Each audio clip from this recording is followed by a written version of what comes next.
34. That's your forecast on Kim Radio, Talk That Matters. Currently, it's 54 degrees. This is where South Dakota sports fans come for real South Dakota sports talk. Welcome to SD Sports Buzz Tonight with Nate Brown. From East River to West River, high school to college to the pros. This is your sports talk show that covers it all. And now, on Kim Radio, Talk That Matters, the host of SD Sports Buzz Tonight, here's Nate Brown. Good evening, everybody. Welcome back into the program. Glad you're a part of it tonight. Wednesday night is South Dakota Sports Talk Night here on 106.7 FM, Kim Talk Radio, and online streaming and live video at SDSportsBuzz.com. So you can watch the program there and wherever you may be joining us tonight. Appreciate you being a part of the show. Exciting stuff right now. I just really feel that with the football season really trying to hit mid-stride here. The high school football season really halfway over. The college football season kind of getting really cranked up, and exciting stuff in Rapid City when it comes to football in all levels, really. I do believe that at the college level. South Dakota Mines really off to the best start we've seen. The Hard Rockers 4-1, 3-1 in the Rocky Mountain Athletic Conference, just surprising everybody, led by Rapid City quarterback Jake Sullivan, who's second-ranked quarterback in the conference, only behind a National Player of the Year candidate, the quarterback down at Colorado Mines. So really good stuff at the college level. We'll talk to South Dakota Mines head football coach Zach Tinker on the program tonight. They had two big wins, a blowout of Black Hills State 2 weeks ago, and then a blowout of Adams State on homecoming this past week. Adams State came up out of Alamosa, Colorado, and lost after just beating Chadron State, by the way. So big wins for the Hard Rockers. We'll talk about it. Exciting stuff when it comes to football on the high school level, and I do honestly believe that when you look at where these programs have been, and I think where the steps they've made, I think there's been some pretty big strides, and I'm talking about Rapid City Stevens. I do believe there's been strides there. You look at the Raiders go on the road, and I know it's Watertown. It's not a Sioux Falls O'Gorman or somebody like that, but it was an impressive win, a great defensive effort, and a solid job for Rapid City Stevens. They go all the way out to Watertown and win it 24-3. Stevens, I think, has made some big strides, no doubt, and they're sitting 3-3 with an opportunity.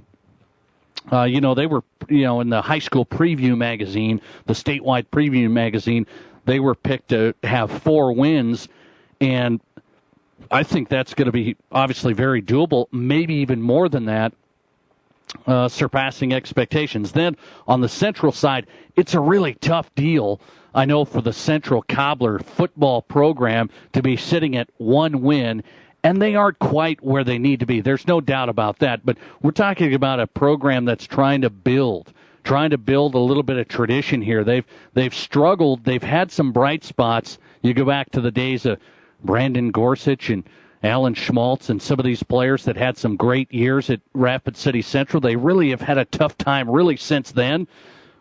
And that was back in the day. That makes me feel a little old. That makes me feel old, frankly. But Central has gotten a lot better under head coach Rob Sales. I do believe that. They, I think, have a great chance to win Friday night at home at O'Hara Stadium against Sioux Falls Lincoln. I do think that. And so the 1 win in the books for Rapid City Central, still tough to swallow. They're not where they're competing yet with the high-caliber teams and in Sioux Falls, and it seems as though the Raiders have a little bit better of a team this year. It seems that way. We'll see coming up in that matchup later on, Central Stevens. You never know what's going to happen, but from last year to this year, stark contrast. Pretty big steps taken by Central and by Stevens. And then, of course, we can't leave out a team that I think is surpassing expectations at this point in St. Thomas More. And how can people say, how can you say that? They've been good so many years, and they're good just every year. Well, there was a lot of folks that thought last year with the players up front on the O-line and D-line for St. Thomas More, that last year was a big opportunity. They had great skill players, great wide receivers, Preston Airdy at quarterback, we thought could be very, very good there, and he was even better last year than a lot of people thought he was going to be. So a lot of people thought when St. Thomas More last year got bumped out early in the playoffs that was a big, big upset, and that the Cavaliers were maybe going to have a tough time filling certain spots, even though they had Arity back and a skilled guy like Jake Anderud back, a big-time playmaker. They thought there was going to be empty spots there, I think, in a lot of the places up front physically. And so that's why I say St. Thomas More right now has surpassed people's expectations. They are really solid. I mean, really solid, and to the point of it's seeming like the Cavaliers are going to make a deep run, I do believe, in the 11A playoffs. I'm not so sure people thought that going into this year with the spots they had to fill up front. So, exciting stuff on the football scene all the way around in Rapid City, and I do have to say, I don't know if people are feeling that. I don't know if they're totally grasping it. I think there's been some good stuff. So I encourage you, all the way from watching St. Thomas More to supporting the Cobblers and Raiders as they've made their steps, to no doubt about South Dakota Mines making a big splash this year at a 4-1 record, almost unheard of in the recent memory there. Good stuff when it comes to football. So I want to say, Rapid City football fans, I think there's some pretty good things happening right now. By the way, as we start the opening buzz, I'll get to my picks here. I've got a few football games on the high school scene I always pick out. Brown's best. We'll get the best games locally thrown your way. I'll make my picks, which have been pretty solid, pretty good record so far this year on the high school football picks. I'll make my picks coming up. Interesting side conversation coming out of this Rapid City Stevens, Sioux Falls Lincoln or Watertown game. Rapid City Stevens went to Watertown, beat them 24-3, and I'm seeing online in some of the forums, some of the fan forums, which are a little dangerous, by the way. You know, people don't have to identify themselves and everything else.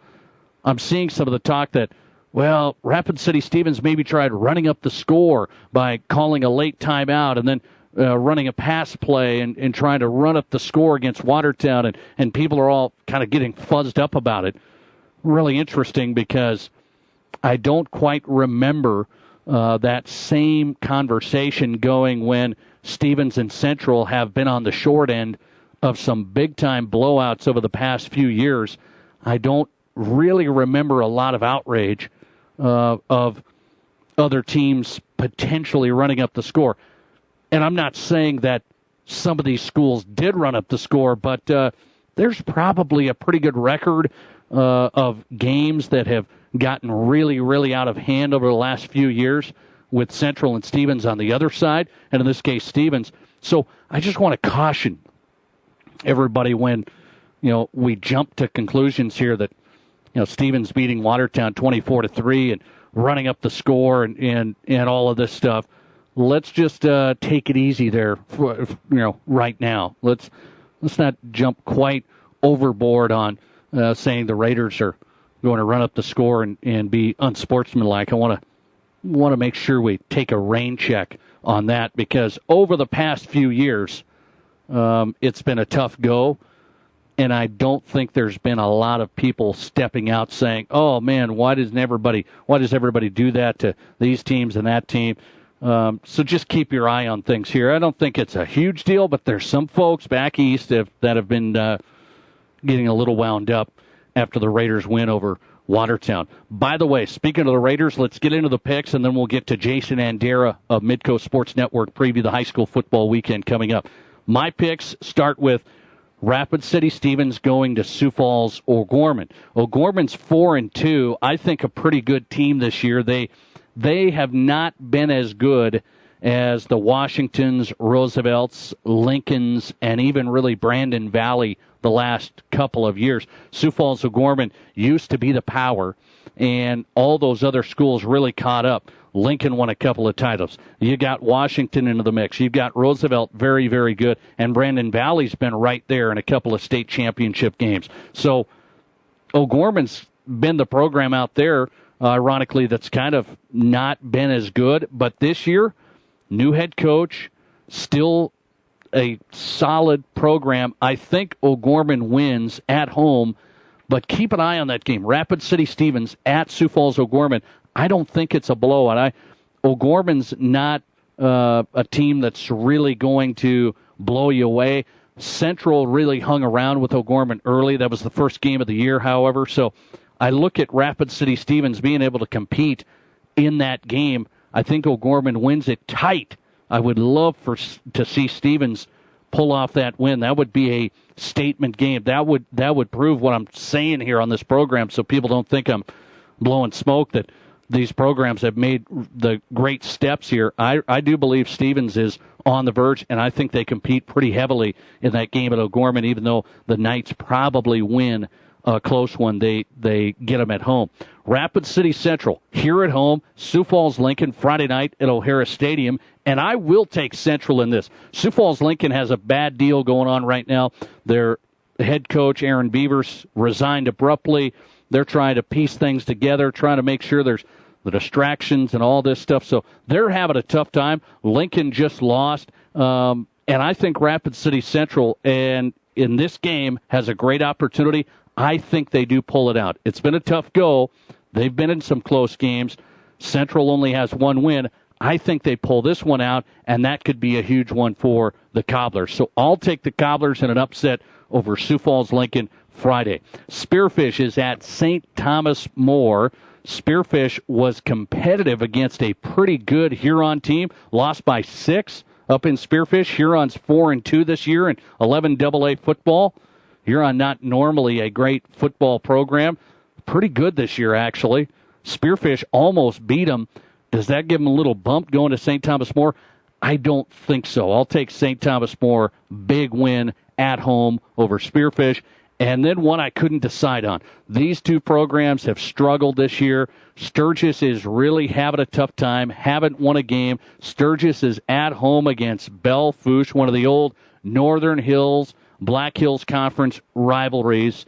Belle Fourche is 3-3. Their schedule not nearly as tough, so I give the strength of schedule edge to Sturgis. They get their first win over Belle Fourche. Sturgis beats Bell. St. Thomas More big over Spearfish. Stevens close against Sioux Falls O'Gorman, but I think O'Gorman hangs on, and I'll take Rapid City Central in the upset at home over Lincoln.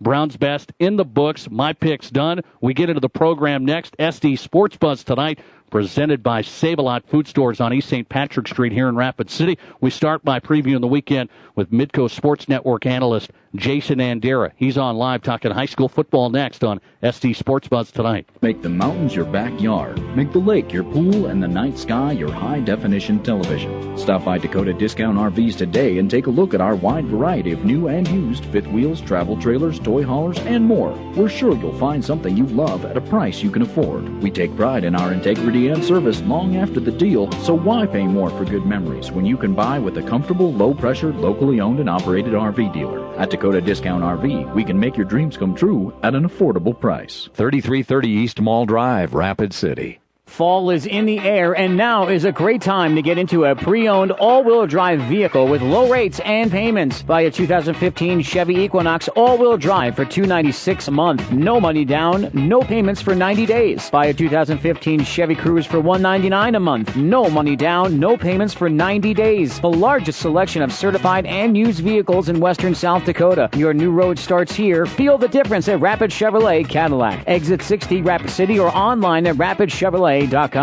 Dale's Tire and Retreading has been providing quality brands of tires and excellent service to the Black Hills area for over 50 years. Dale's Tires sells tires for cars, trucks, SUVs, agriculture, construction, and more. Dale's Tire has what you need when you need it and offers appointment times to get you in and out faster. See the experts at Dale's Tire and Retreading. 2 convenient locations in Rapid City, 691 Deadwood Avenue and 3200 Campbell Street. Dale's Tire and Retreading. Looking for a winning team? Check out the Black Hills Unbeatable Tandem of Xerox and the color experts at Math. Home run with a Xerox Workcenter MFP today, and you'll be able to print, copy, and scan your crucial business documents and marketing materials just like the pros do. Matheson's cost per copy program is the safe play every time. You pay nothing up front for the equipment, and the high cost of supplies and repairs become a nightmare of the past. Visit the Matheson's team of Xerox All-Stars at 324 St. Joe Street, downtown Rapid City, or at mathesons.com. Welcome back. SD Sports Buzz tonight presented by Save-A-Lot Food Stores, East St. Patrick Street in Rapid City. For the best prices on groceries and meat cut in store every day. Specials on meat in the store every day. Pork chops, ribeyes, roasts, all at Save-A-Lot Food Stores. Check it out today, East St. Patrick Street in Rapid City. Get stocked up courtesy of Save-A-Lot Food Stores. Coming up, we'll talk to Wayne Sullivan, St. Thomas More head coach, and Chad McCarty, Spearfish head coach. That's a matchup. It'll be interesting. Spearfish had a pretty tough schedule. I really believe that. I don't know if that will help them out. You know, they were competitive against a good Huron team. I think Huron's a lot better than what we've seen over the years. Huron's pretty solid this year, 4-2 and 11 AA football. And Spearfish was very competitive at home this past week. I don't know how much that helps them against a really talented St. Thomas More team who has owned Spearfish ever since they've been battling each other as of late.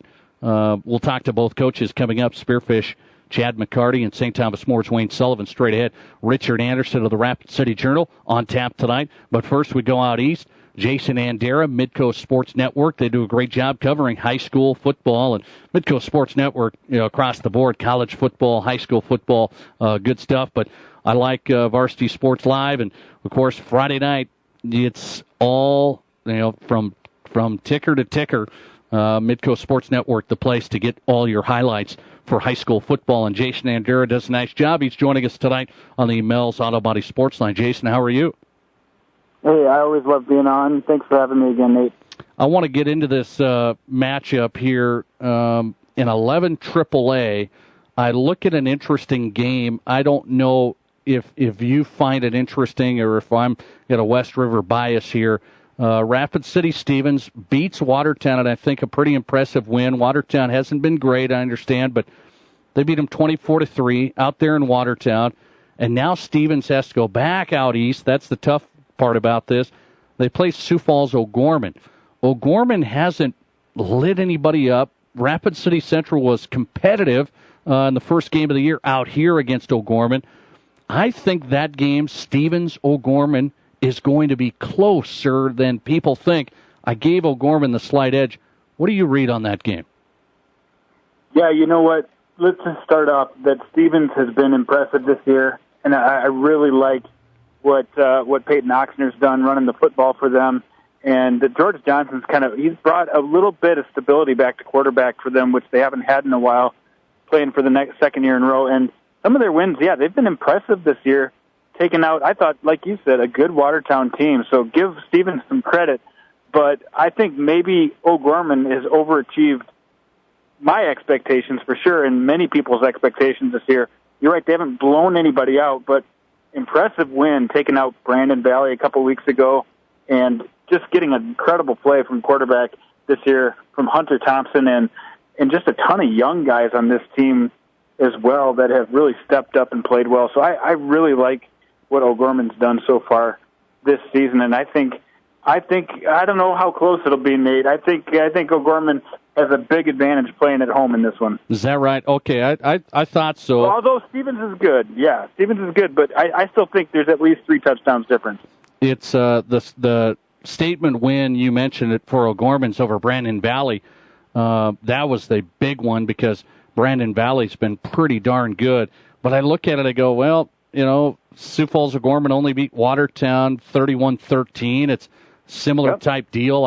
I think Stevens will compete in that game just from what I saw from O'Gorman early out here against Rapid City Central. We'll keep an eye on it. I gave O'Gorman the edge, but I think it's going to be closer than people think. Maybe I have the east part of the state bias on it, too, because I've been watching O'Gorman just get what it looks to me better and better throughout the year. They started out the season, and they really struggled against Roosevelt, and since then I've just seen improvement every single week. So when you compare scores, I mean, sometimes that works, and sometimes teams just evolve, and I really see this O'Gorman team evolving. two interesting matchups, I think, for us when I look at it this week. Just, I find the Stevens-O'Gorman game interesting, and then I find Rapid City Central at home against Sioux Falls-Lincoln interesting. Yeah. Lincoln obviously has some things going on there. Beavers resigning abruptly, some distractions behind the scenes. They're trying to move forward, but Lincoln is down this year, and I think Rapid City Central is up. It doesn't look that way. They got only one win. They're pretty big. They get an athletic quarterback. I like Rapid City Central doing a pretty good job against Lincoln out here Friday. Yeah, I totally agree with you there. Lincoln really had trouble last week when they played Aberdeen Central. Actually, that was 2 weeks ago. Had trouble their first game back since Beavers resigned. And last week, it didn't look like it was going the right direction. They really fumbled getting things together. Corey Fichter, their best running back, suffered a high ankle sprain a couple of games ago, and he is not back and healthy, that's for sure. And then they inserted a quarterback who tore his ACL in the first week of the season, and he's back playing on a torn ACL, which he can't make it any worse, and the knee is stable enough to play on, so that's his choice. I mean, I've seen other players play with no ACL, but it's got to be tough for them to really rely on a quarterback that's got a banged-up knee like that. So yeah, it'll be interesting to see what Lincoln musters together the rest of the season. That being said, they've got a lot of quality athletes. That's something, Sioux Falls schools normally have is good depth, and they still have a lot of guys they can trot out there. And on the contrary, Caleb Alton-Blandon, I love watching that guy throw and run the ball. If he can make a few explosive plays, I think Rapid City Central could pull off an upset in this game. Yeah, that's what I called it. I made my pick. I took O'Gorman and a slight edge over Stevens, and I did take Rapid City Central on a surprise over Sioux Falls Lincoln. Jason Andera on tonight with Midcoast Sports Network. You can watch Varsity Sports Live. They do a great job covering high school football and all the highlights you need every Friday on Midcoast Sports Network, only through Mid-Continent. I look at St. Thomas More out here. They are more impressive than maybe even I thought they were going to be. They had some holes to fix up front on both sides of the ball from last year. They had some skill guys, Jake Anderud, Preston Arity. We knew they were coming back, but they lost some good skill guys too. St. Thomas More looks really, really good. How do you see St. Thomas More stacking up in 11A? One of our colleagues, Craig Maddock, out there in Sioux Falls, he says, I like St. Thomas More to go to the Dome. He's already picked them to go to the Dome. I haven't went that far. How do you like St. Thomas More against the Madison's T area? We're going to see that matchup later on, but where do you think they're at? Because it sure seemed like Sioux Falls Christian might be in that conversation, and then they get blown out by Madison last week. Yeah, I'll tell you what, coming into the season, I really like St. Thomas More as maybe a top two team in this class, but then I tampered it down a little bit because we often get enamored with, like you said, the quarterback is back, their playmaker's back, but we don't get a full totalitarian view of who's all coming back. And once I did a little more research, I started St. Thomas More out at 4 in my rankings, and now they've worked their way up to number 2. I think they are a solid number 2. I think T is 2A. T is a very good team that's right on the outskirts. They've played probably a tougher schedule to this point than St. Thomas More. Not putting down St. Thomas More's schedule, I think they've got a really interesting game this week against Spearfish, and if they can beat a team like Spearfish, that is saying something. I don't. People around here probably don't get what that means, but I know that would be a quality win for St. Thomas More, just like beating Douglas last week was a quality win for them. So I really do like St. Thomas More. It's going to come down to the playoffs, and you guys have heard this before. Show me what you can do in October, and then we'll sit up and take notice. I think you've got 3 contenders, though. I think it's T, St. Thomas More, and, of course, Madison, probably head and shoulders above those next 2 in the group. I look at Class 11A, so you think Madison is kind of a cut above the rest. Where do you think? Yeah. Where do you think Millbank, Del Rapids, Sioux Falls Christian fall? Are they kind of a cut below T and St. Thomas More? Is that how it really looks? That's how the records look. Yeah. I just wonder if that's how it really is. Yeah, I think you've got 3 tiers, and I think the first tier is Madison. The second tier, I think you've got St. Thomas More and T, and then the third tier, you get to, for me, it's it's still the Del Rapids, the Sioux Falls Christians. You might even be able to put like a West Central in there, and then Millbank maybe right in that group, even though the records don't match up with what I'm talking about. That's kind of the groupings I see them in. Del Rapids, I think, is one of those teams improving too, and is going to get more and more physical, and that's a great brand of football to be playing when you're getting into the playoffs. So they might be a Final Four type team as well, but I really think it's the conversation starts and ends with Madison, just a complete football team with an excellent quarterback and so much speed on the field right now. Nobody can keep up with them for 4 quarters. You can keep up with them for 2, but you can't keep up with them for 4 quarters. Jason Nandera, Midco Sports Network, talking high school football and getting ready for another weekend. By the way, keep your eye on it. Millbank and Del Rapids play this week. Keep your eye on that. Mm-hmm. Harrisburg and 11 AA seems like they're the team there. Mitchell, can kind of make some noise. They've looked better than they did at the opening start. Really interesting stuff. Just a few weeks left. We'll keep an eye on it. Midco Sports Network. Appreciate it, Jason. Thanks. Anytime. All right, Jason Nandera does a great job. Check him out, Mid-Continent, Midco Sports Network, Friday nights. Your high school football fix right there. After every night of football, they do a great job. They run the whole state, basically, and give us some great highlights on Midco Sports Network. We come right back, talk to Rapid City Journal sports writer Richard Anderson. This is SD Sports Buzz Tonight with Nate Brown. In Rapid City, you've got a friend in real estate. Hi, I'm Ellen Roach. When buying or selling your home or property, Will Dixon is the man to see. Will invites you to experience the Keller Williams culture. Whether you're buying or selling, he can assist you through the entire process with a free market analysis and advise you on all your options. Will handles all phases of real estate and has built a track record for success. Call Will Dixon at Keller Williams Black Hills, 390-1140, and let him be your friend in real estate. Your sports, your show. This is SD Sports Buzz Tonight with Nate Brown on Kim Radio. Talk that matters. Rapid City Central Cobblers football is on the air this Friday night. Hey, it's Brian Fisher here inviting you to join me for the play-by-play coverage as the Cobblers host the Sioux Falls Lincoln Patriots. Kickoff at 7 o'clock this Friday night. Brought to you by these community-minded high school sports sponsors. Pro Auto Care, Fisher Rounds Insurance Agency, McPherson Auction Company, Farm Bureau Financial Services Agent Tom Berger, Dakota Discount RV, Rapid Chevrolet Cadillac, Dale's Tire, Matheson's Printing, and Rice Area Dental on Kim Radio. Talk that matters.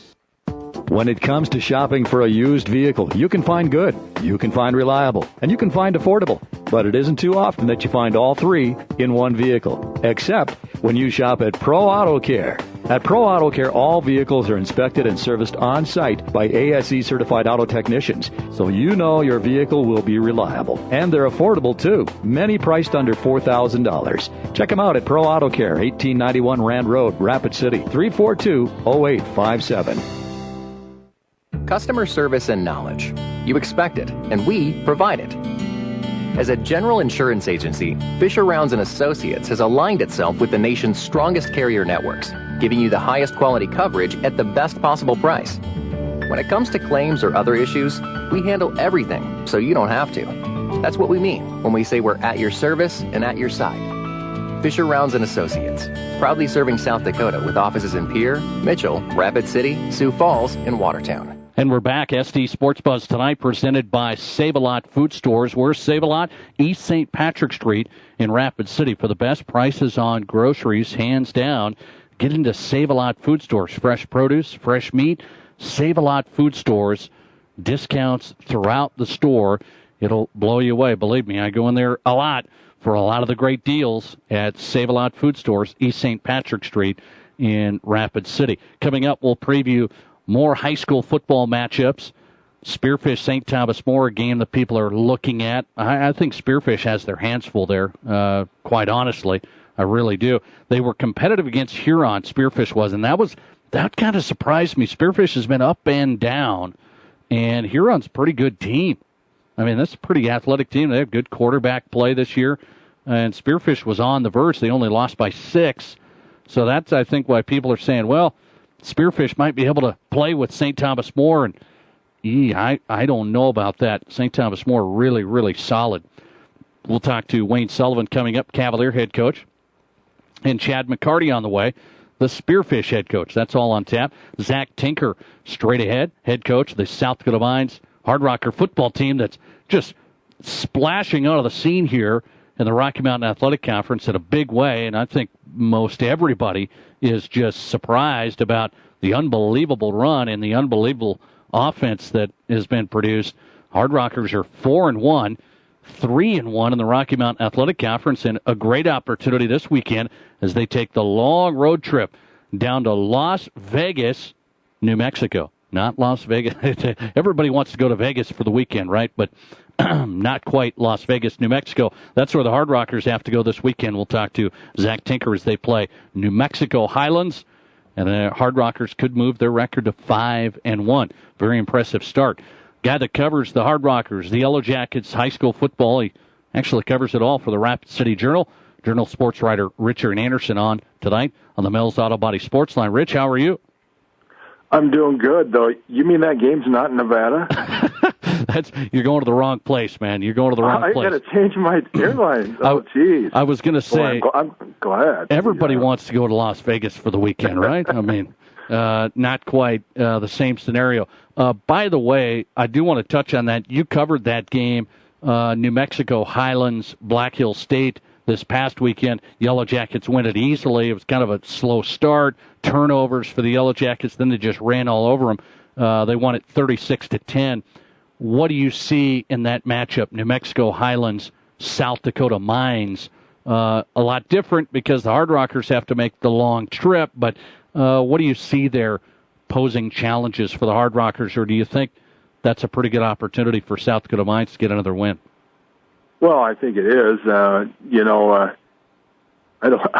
What do I see is I could see Jake Sullivan throw for about 8 touchdowns, but at this rate. But actually, it was the running game that really, the Black Hills had going for them. I mean, their quarterback had 3 interceptions and 2 were off of tip passes. But no, I think the Hard Rockers, if they just go in and do like they've done all year, they should have a pretty good time with it because Highlands just it's not very good. You weren't too impressed defensively. They're having a tough time, right? I mean, that sure seems like what's going on. Whether stopping the run, stopping the pass, Highlands offensively having a tough time too. Actually, yeah, they didn't do much, and they did get the 1 touchdown on a short field. But their running game, and they had actually running back that did pretty well in the second half, but he ran from 20 to 20, and that was about it. He didn't do much other than that. South Dakota Mines trying to move their record to 5-1. Same story for Black Hills State. They've got a tough matchup against Colorado Mesa, but the Yellow Jackets trying to do the same. Both programs in the RMAC off to a really good start, no doubt. Let me get your thoughts as we shift focus to the high school scene. Rapid City Central at home against Lincoln.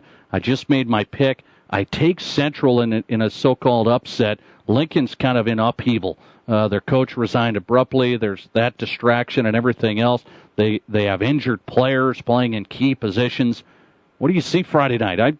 You won't be covering that one. You're going to be down in Hot Springs, but I take Central in that. I think Central's made some big strides this year, even though the wins don't account for it.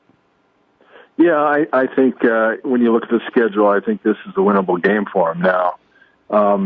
Whether or not the Cobblers can get over that, they're playing a Sioux Falls team problem that unfortunately Rapid City teams have. But this is certainly a game that you look at Lincoln and you just say, boy, what the heck happened? Yeah, no doubt. I think Lincoln has fallen off pretty quickly. I like Rapid City Central. And am I wrong? Instead, Jason Nandera on from Sioux Falls, Midcoast Sports Network. He thinks O'Gorman probably wins comfortably against Stevens. I think Stevens might be able to hang around. I looked at how O'Gorman didn't blow away Central in the first game of the year. I think Stevens might hang around with O'Gorman. Is that possible? Well, it's always possible. And, even in some of their losses, the Raiders have hung around pretty well, and then it's either a very slow start or, that they hang around a little bit, and then the final score is a little more lopsided than the game indicates. But, yeah, it's always possible. It's, they're going to have to play, their best game of the year, that type of situation, to stay with O'Gorman, though. I agree. I've said these programs have made some strides, though. It takes a while to build it up, and I think Stevens has made some strides. There was an impressive win at Watertown, and Central has one win. I think they're better than that. I think they get another one on Friday. Is Spearfish St. Thomas More? Yeah, I've got both coaches coming on tonight. People back east are saying, "Well, look out, Spearfish might be okay. They play pretty good in some games, and then they get." I don't see. I think St. Thomas More might have an easy time with them. What's your take on that game? Well, St. Thomas More has a tendency to suddenly have easy times against some teams just because of their ability just to kind of explode. I mean.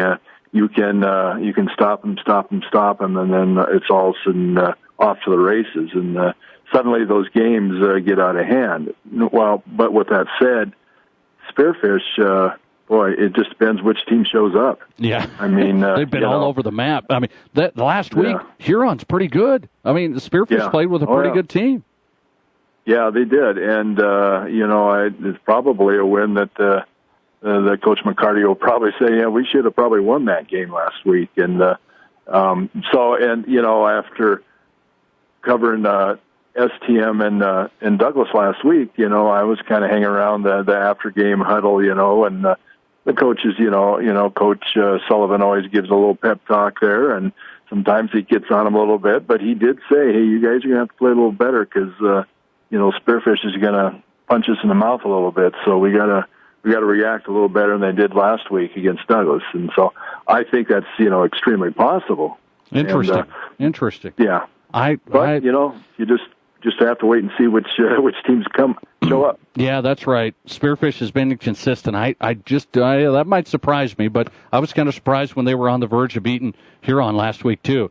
I took St. Thomas More this week pretty big. We'll see how it turns out. Richard Anderson, is this a big secret? I don't know if I can unveil this, but you're going to be down in Hot Springs getting honored for your great high school career and the 1974 state title team. Is that right? Well, they're not going to honor me for my career. I can guarantee you that. I was on the team. I was just a sophomore scrub, and we did have a good team. Won the state title. That was before state playoffs, so. That kind of dates me as being an old-timer. And I want to say the Argus Leader probably just picked the state champions based on a poll or something like that. And Hot Springs was undefeated, had a couple really close wins, and a lot of blowout losses. So I got to play in the blowout losses as a sophomore. That's all right. That was but hey, I'm also it's the first year for their Hall of Fame, and I'm also on the committee, so yeah, I did kind of vote myself in a little bit, but that's all right. It's going to be really a fun time. And then while I'm down there, I'm going to cover the Hot Springs Custer game Friday night. So it's a working vacation a little bit. There you go. Hot Springs will not have a problem with Custer. I will project that, and you shouldn't have a problem at all. You're a Hall of Fame committee guy, 1974 state title team. I mean, this is Rich Anderson's big weekend coming up. We'll keep an eye on it. Congratulations for that, and it's good to see Hot Springs developing a Hall of Fame. That's kind of nice for the high schools, no doubt. Always a nice deal. We'll talk to you again. I appreciate you coming on, Rich. Thanks. Okay, well, thanks a lot. We'll talk to you later. Richard Anderson, you can read his stuff in the Rapid City Journal. Rapid City Journal sports writer Rich Anderson, former Laramie Boomerang guy, covered at the University of Wyoming, does a nice job here in town. Appreciate him coming on the program on the Mel's Auto Body Sports Line. We talk college football next with a surprise team. South Dakota Mines is 4-1, taking Rapid City football by storm. Head coach of the High Octane Hard Rockers is Zach Tinker, and he joins me live next. And 200, 2 and a quarter, 2 to the bid, 20 bomb, VP, money get 250 here, 75, 275 now, 3. Hi, folks. Kevin McPherson Auction Company. We can turn your property to cash. We can sell your personal property and your real estate at auction. A family business for 64 years and counting. We've sold several millions of dollars in property over the years. We're happy to consult with you on your auction plans. Let our selling experience work for you. Call McPherson Auction, 605-348-1369. Visit us on our web at McPhersonAuction.com.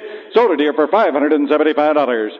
How would you like to have your crown in 2 hours instead of 2 visits? Hi, this is Dr. Eldon Rice with Rice Area Dental in Rapid City. Technology is changing, and at Rice Area Dental, we are keeping up by using the latest state-of-the-art equipment. We offer crowns in hours instead of days. No more temporaries, no more multiple visits, no messy dental impressions, just same-day restorations. Call us at 342-RICE. That's 342-7423. Dr. Rice Area Dental on Canyon Lake Drive, the dentist that makes you smile. Quality and service first. Mel's Auto Body. Get a drive-through estimate or come on in. We're right here under the big red M. Over 30 years our family has put quality and service first. We take pride in making sure you're satisfied. Quality and service first. Mel's Auto Body. We're back, SD Sports Buzz tonight. If it's Wednesday night, it's South Dakota Sports Talk Night live on 106.7 FM, Kim Talk Radio. And we're online at live stream, SD Sports Buzz TV. There at sdsportsbuzz.com. You can watch the live stream of the program. I remind you, sdsportsbuzz.com, South Dakota's #1 sports website for everything South Dakota sports, from high school to college. It's all right there. And the interviews of this show posted right there. All the podcasts posted, archived. You can listen to each interview at your own convenience every Thursday. So if you miss anybody live tonight on Wednesday nights, the interview's posted at sdsportsbuzz.com tomorrow. Like this guy, he's joined us every week, Hard Rocker head football coach Zach Tinker, courtesy of the Mel's Auto Body Sports Line. Coach, how are you tonight? Doing outstanding, Nate. How are you? I'm doing well. You've got to be feeling good, Coach. I have to say it. I know it's week by week. You have to get dialed in. You have to get focused. You don't celebrate any longer after a win. You don't sulk any longer than you need to after a loss. But at 4-1, how are you feeling? How are the guys feeling? I know a tough stretch is coming up. You have to stay dialed in. But how's the mindset right now amongst the program? Well, I think it's positive. I mean, shoot, we've played 5 games. The best you can do after 5 games would be 5-0, and we're a game short of that. We're 4-1, so there's some positives there. And I think the kids and everybody associated with the program kind of see that, we're doing some good things, and that we could probably still play better football than even what we've played up to this point. So excited to see if we can pull that off here this coming week when we head down to New Mexico. Last 2 weeks at home have been exciting, great atmospheres, big crowds, something we haven't seen a lot over the years at South Dakota Mines, and that's a fact. Big win over Black Hill State, big crowd. Big win on homecoming this past week over Adams State. What's that atmosphere been like in your mind? Oh, I think it's been huge. I mean, whenever you look out and the ramps are full and the tailgate is going and the crowd is hyped and the pep band is rolling and the Hard Rockers are on the field, it's a big night for football. And these last 2 weeks, I think, are a great indication of what football can look like here. I think it's a great indication of the enthusiasm that the community has for our program. And we're excited to we're going to go on the road for a couple of weeks, but I think everybody's already getting anxious to come home on October 22nd and see Chadron State here at Dunham Field for the first time in a very, very long time. And I anticipate we'll have another energized and juiced up crowd at that time. But I really thought last week for the homecoming game, I felt like, we had a really big game against Black Hills State, and you're always concerned about and a little bit of an emotional letdown coming off of such a big game like that. And I thought Rocker Nation really was the difference on Saturday night, this past Saturday. I thought they provided us the juice we needed to push ourselves over the top. Big win. 62-35 over Adams State on homecoming. The Hard Rockers are 4-1, 3-1 in the Rocky Mountain Athletic Conference. Their head coach, Zach Tinker, on SD Sports Buzz tonight, courtesy of the Mel's Auto Body Sports Line. It was 41-13 at the half. When you looked at that score, Coach, I mean, come on. Were surprised early on, jumped on them early, 41-13 at the half. What were you feeling like at the half? Well, we thought it was important that we get out in front. You know, Adams State is a really talented young team, and I emphasize that a little bit. That right now they're really talented, but they are young. They were playing a lot of freshmen and sophomore players, and so we have a little bit more of a veteran team. And we thought it was important to go out, get off to a really fast start, and that we thought that was an advantage for us as a young team playing on the road, really a true road game for the first time, and so I thought for us that was important. We were trying to do that, try to jump out fast. Look, you never expect to score 41 points in a half. You know, there's a lot of circumstances that led to that, but we thought it was important to start fast, and I thought in the second half, you know, we kind of did the things that good teams do. We continued to own the football, not give the football away, and we're able to finish strong. Were you concerned about anything in the second half? You went at 62-35, was never in doubt, but a few plays here and there on the defensive side. Adams State got a couple of scores. Did you get concerned about anything there from the tape? Yeah, you're concerned about everything that ever happens in a game, Nate. You know, I mean, I think that's part of the nature of coaching.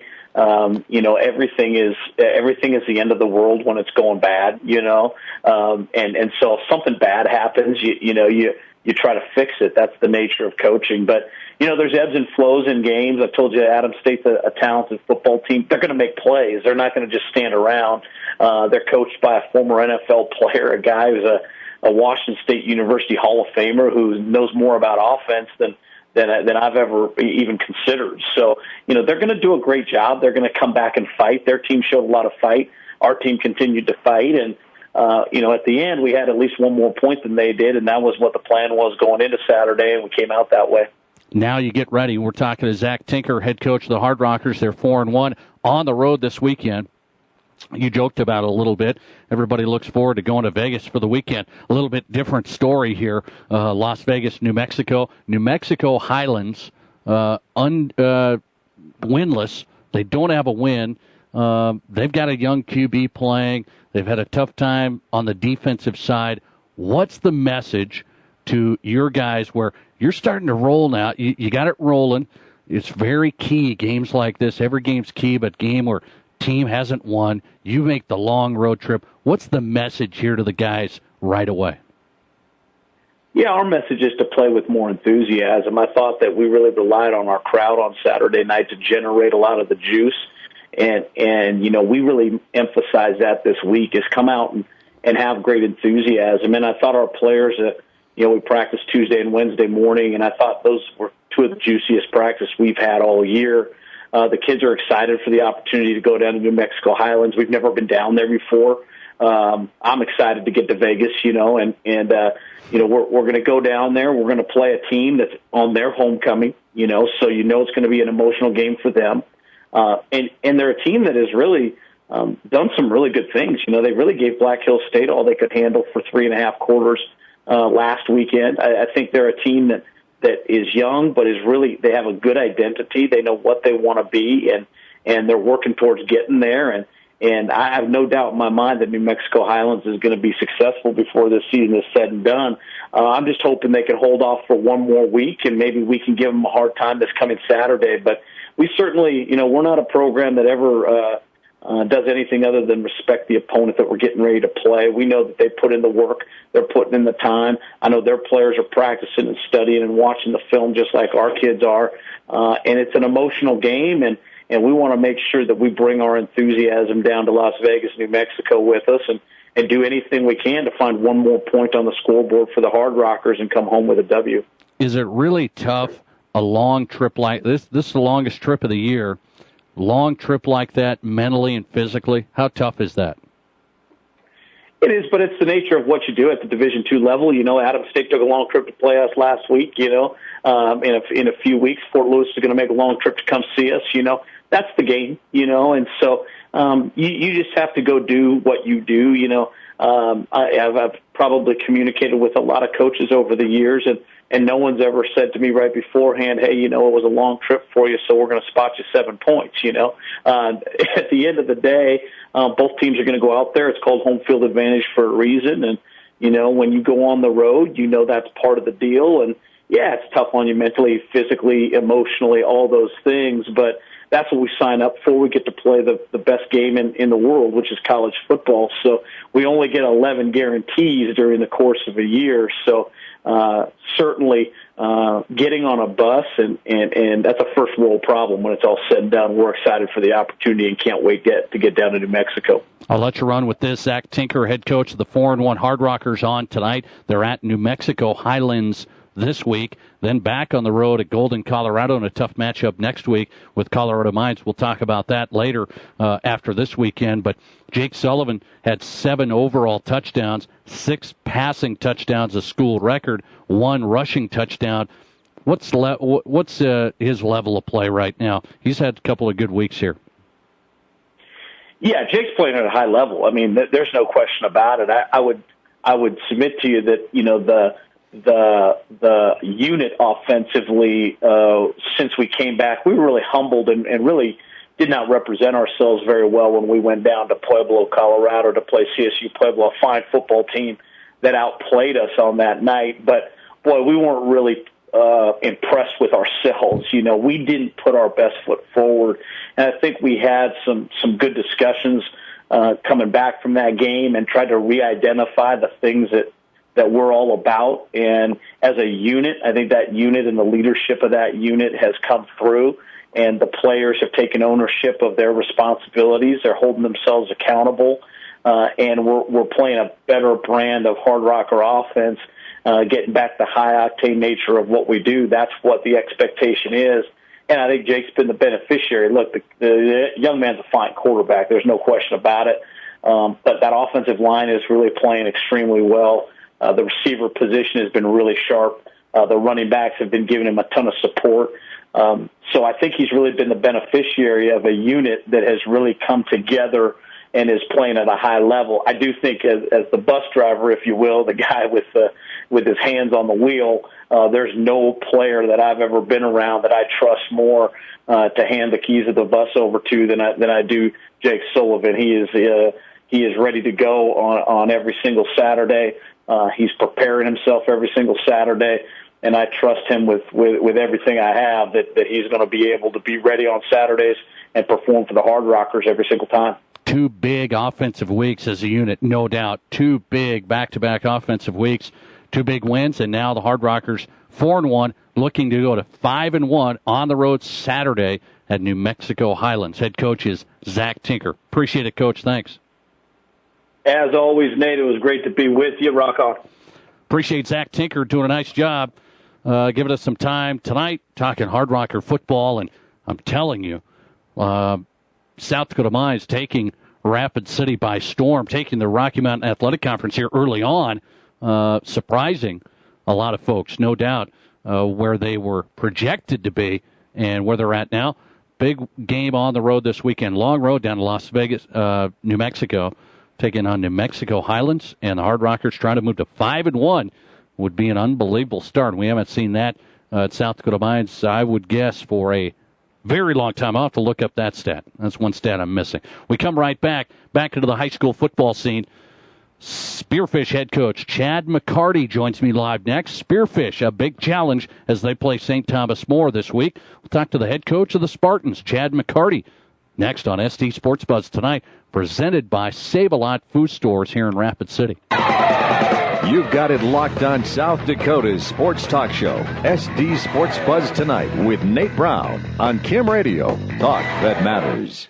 At Farm Bureau, we know life insurance might not be the first thing on your mind today or any other day, but we also know that deep down, everyone wants to do the right thing for their family, and that means protecting what matters most.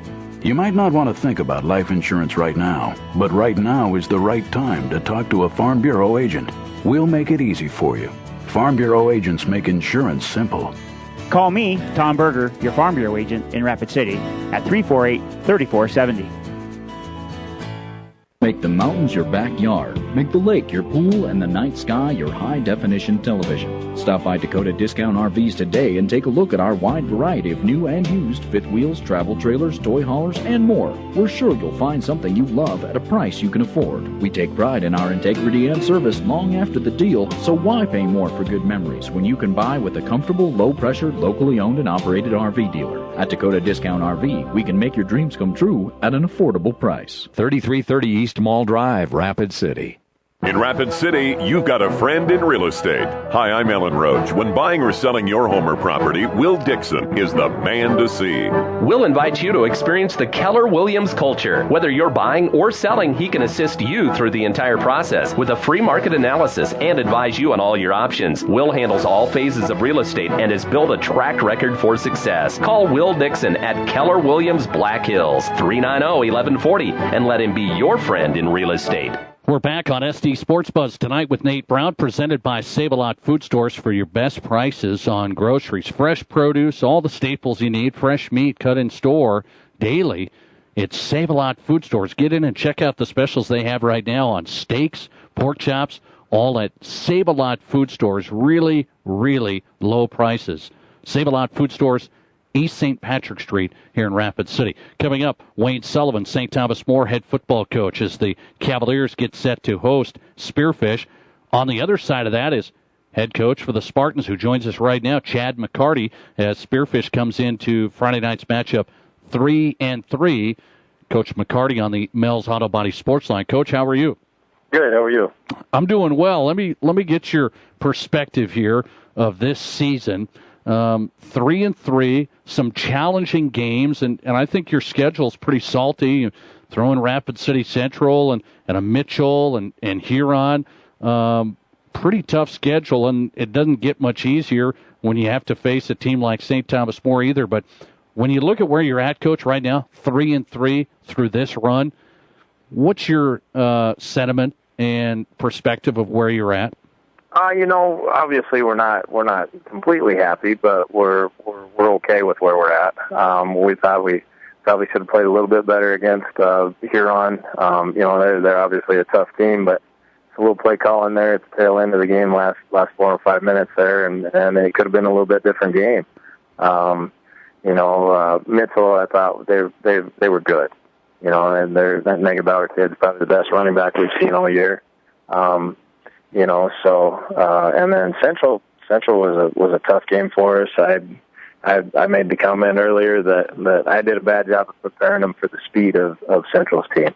I really thought they would go ahead and win some more ball games, but they've come up short a little bit. But they're a good football team. Yeah, they've been pretty close in a lot of games. I talked about it earlier tonight, Coach. I said Rapid City Central, one win, but boy, they've made some strides from last year to this year. I really feel that with Rapid City Central. With you guys, I feel like the same thing. A lot of people talk about the athletes you've had the last couple of years. Hasn't quite turned into the wins you've wanted. Why are you having better success this year? A lot of people look at it, you lost some really good athletes. Why do you think it seems like you're better this year? I don't know if we're any better. We just play better as a team. We've got a bunch of guys that are. We don't have the big superstar. We don't have the Dylan Reiners that we know once he breaks to that next level, nobody's going to catch him. We don't have Deshaun Warnock that's sitting there making 8 to 10 tackles a game. We've got a bunch of guys, some younger guys that are stepped up and played really well. We got a bunch of seniors that they just rely on each other. They do their job, and they trust in the fact that the guy next to them is going to do his job, and they play really well as a team. So, and just playing better overall. Yeah, and that's the thing is I look at the last couple of years. Why do you think it was tougher to get wins? Was it the teams you were playing? I mean, I look at this team, Huron. You said maybe we should have probably won that game even last week. Huron's a good football team. I didn't see you guys competing with teams of that level even 2 years ago. I don't know if we didn't compete. We didn't follow through with our assignments. We made a lot of mental errors. When you got guys like Dylan that in one game you can get away with making a mistake and he's still going to break it, then it would cost us against the team that was better. So I don't know. I wouldn't necessarily call it complacent, but this year they don't have that big explosion, so everybody works a little bit harder to get the job done. We're talking to Chad McCarty, Spearfish head football coach. A couple more questions, and then I'll let you run. He joins us tonight on the Mel's Auto Body Sports Line as they get set to play at St. Thomas More coming up on Friday. How tough was it to take that Huron loss for your kids when it was so tight, when that's a good football team? You were on the verge. How tough was that? What'd you have to say after the game?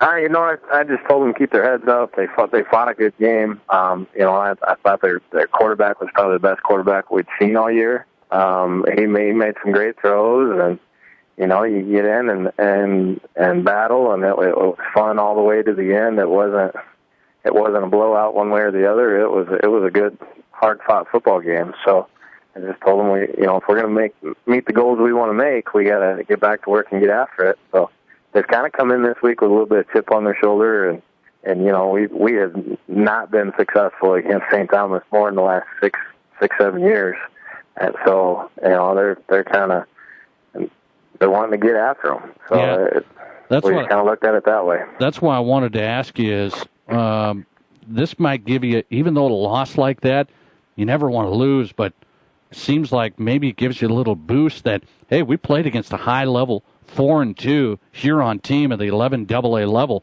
That was a good, solid game for us. Maybe gives you a little boost into St. Thomas More.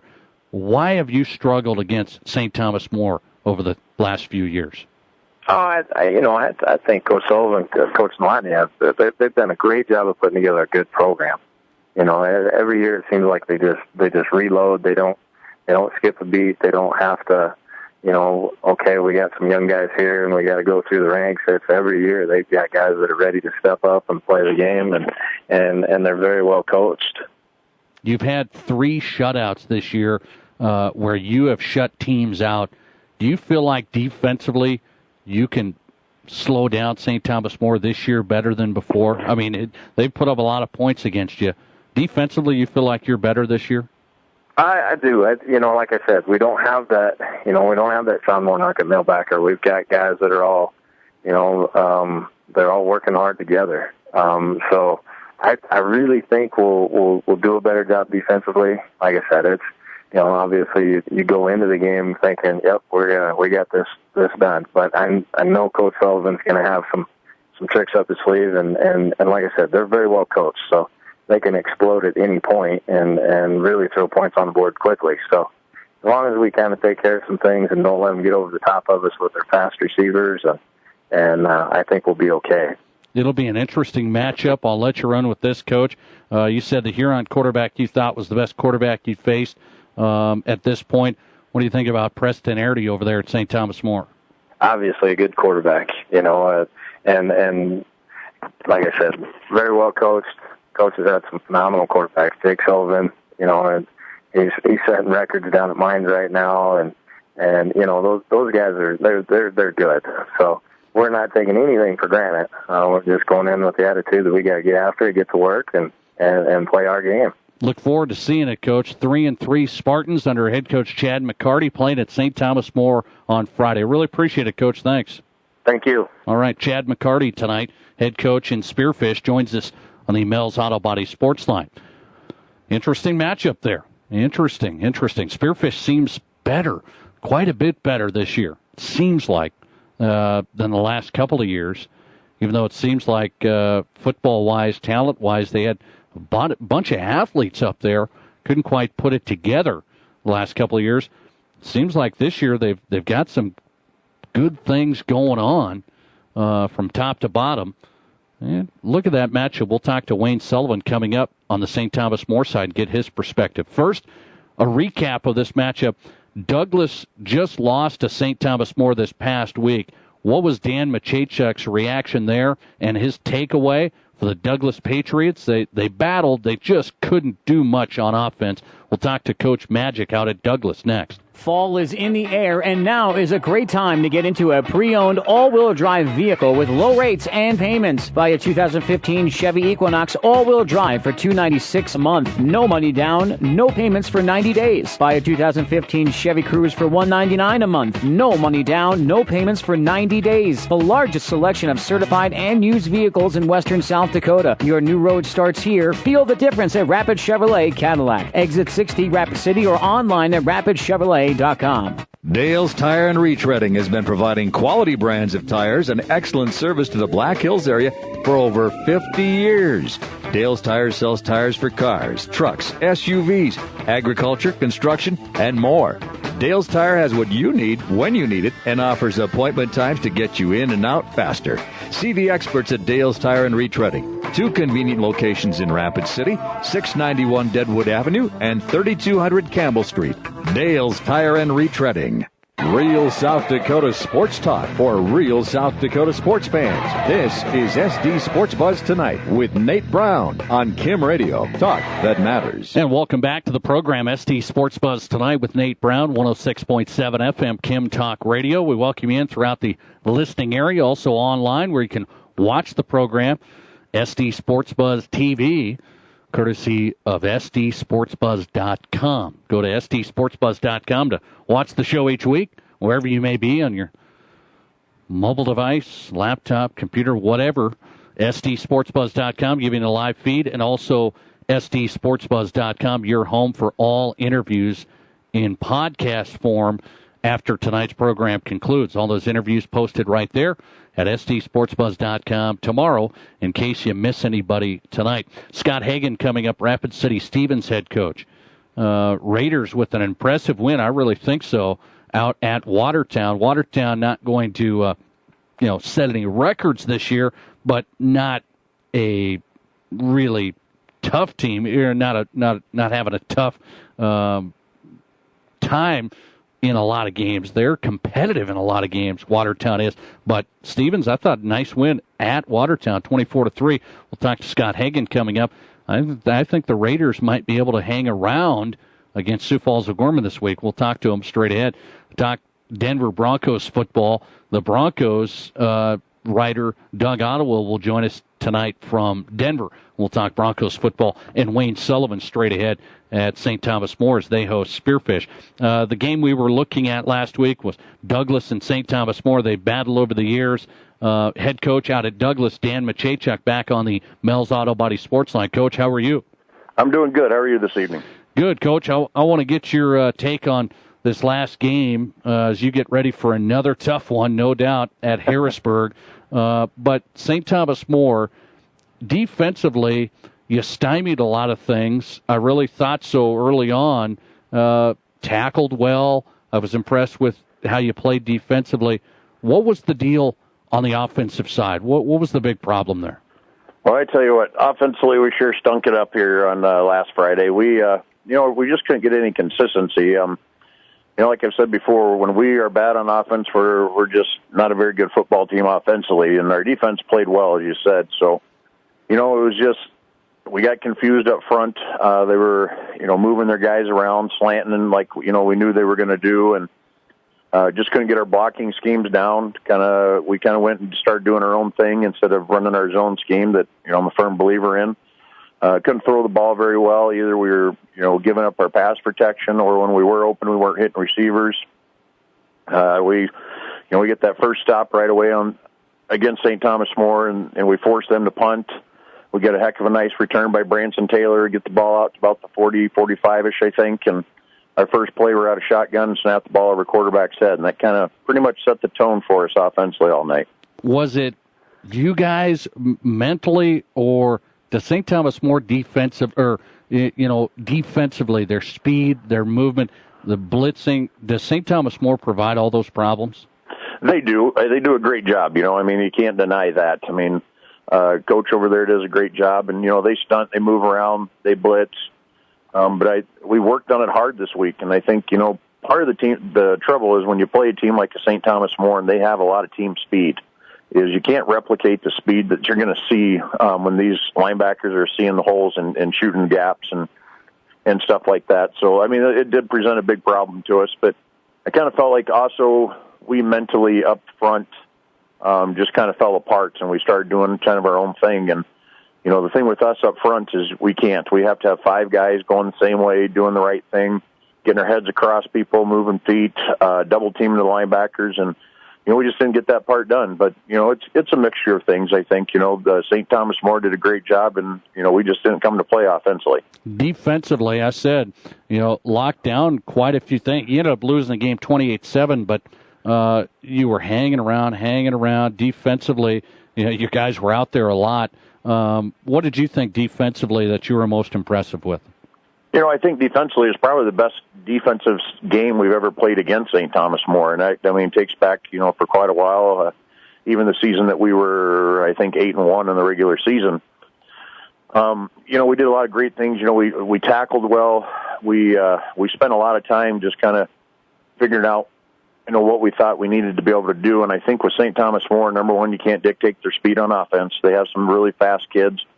And, you know, you can't use a lot of guys to stop their ISO play or their jet sweep, because as soon as you do, they always have that 1 or 2 plays that's going to be a counter that's not going to be a counter to go for 4 yards. Those counter plays that they hit you with, you know, the backside boots and things like that will kind of get you for big plays, and then you kind of fall apart. So I think, you know, defensively, we did a lot of great things. You know, we tackled in the open field well. We swarmed to the ball well. We read their routes well. I mean, we got an interception out of the deal. So we put our offense in some great spots. But, you know, like you said, we couldn't take advantage of it. So it kind of makes for a long night. And I think as bad as our offense played, you know, we gave up 28, like you said. But, you know, we had a bad snap that turned into about a 2-yard punt. And that's when they got their first score. And then we had another one that went down that our defense gave up. So, you know, 14 of those points, and I bet you if you look at it a little bit more, I bet you 21 of the 28, we gave them a really short field to play with. What do you have to tell the kids now where you struggle like that on offense, but the bright spots are, hey, we played really well defensively. Now you've got Harrisburg. It goes from tough to tougher here. What do you have to tell them?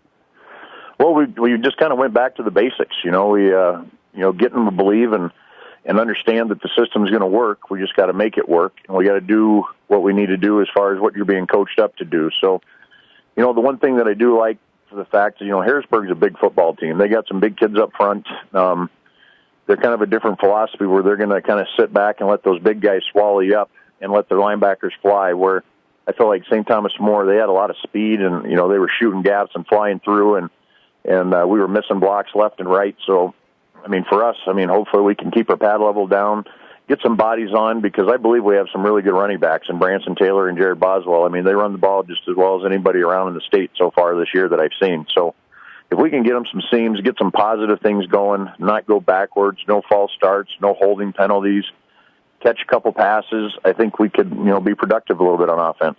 Taking a look at it, Harrisburg gets you at home. It's a long trip out there. They got a great facility out there.